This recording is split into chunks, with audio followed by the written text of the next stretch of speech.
Hi, we're back again.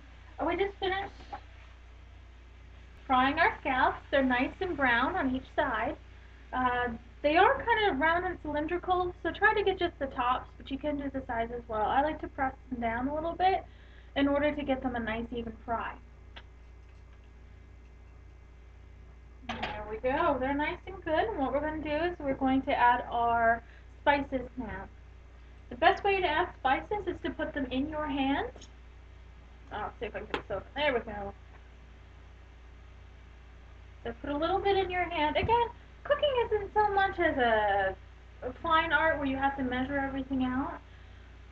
But, it is good to know how much is too much and how much is not enough.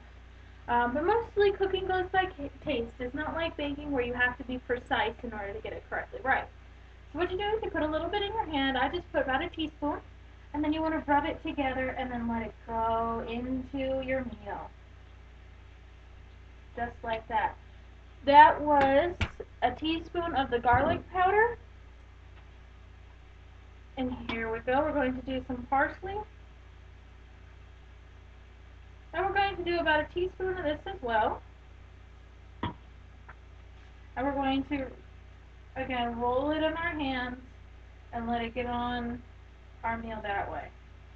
That way, what that does is it releases the flavors inside each of the leaves. So you get, a better flavor out of them than if you just, shake it the canister on. We've got one more to go. This is the oregano. These three spices are my main spices that I put in almost every single meal that I make. They're very Mediterranean, very Italian spices, but I think they have a really, really just wonderful flavor, nice punch to each meal. You can also add basil. I just don't have any basil available to me right now. Salt and pepper you can just put on the regular way, just a couple shakes.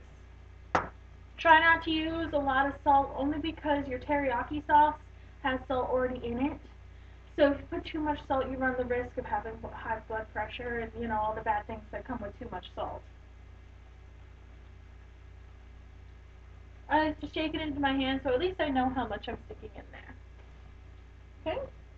And you want to go through and stir this up.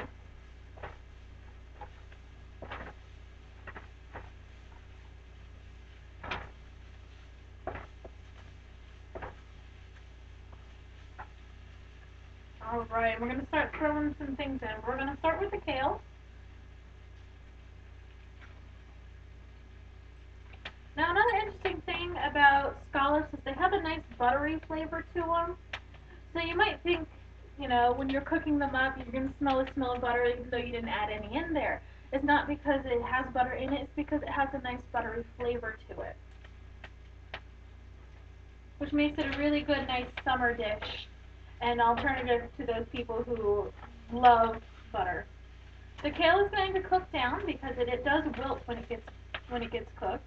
But again, it has a lot of nice nutrients and vegetables.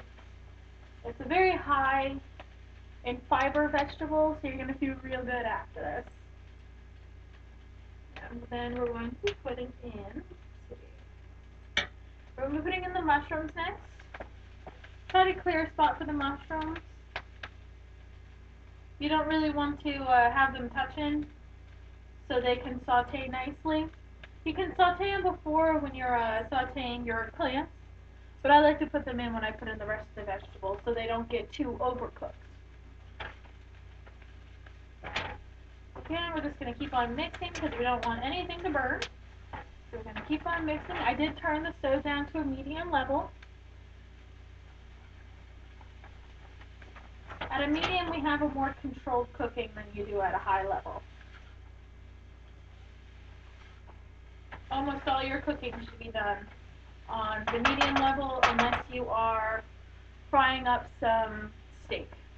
It's normally the really only reason you need a high, or if you're boiling water. Okay, we're going to keep on throwing more vegetables in until we have it all in the pot here.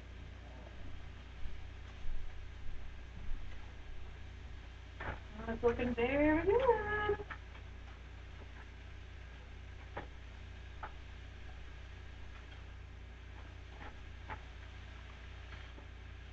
Once all your oils have dried up, you can go ahead and add some more. It's a fine art because each time I just keep on throwing a little bit more vegetables and a little bit more vegetables in. Sometimes I find that I have to put a little bit more oil in so they don't just burn on there, they actually fry. You could add water or some sort of broth to it as well. Like if you're doing it with chicken instead of clams, you can add a little chicken broth into it and have a little bit more flavor that way. But I'm going to put a little bit more teriyaki sauce in because I haven't added that yet. Mine has a stopper in it, which only gives me a certain amount. It's less than a teaspoon. So I give a few shakes, give that a little time to soak down to the bottom, and we're just going to start stirring this up. Alright, it's time for a little break while I finish this cooking, and I'll see you back in a minute.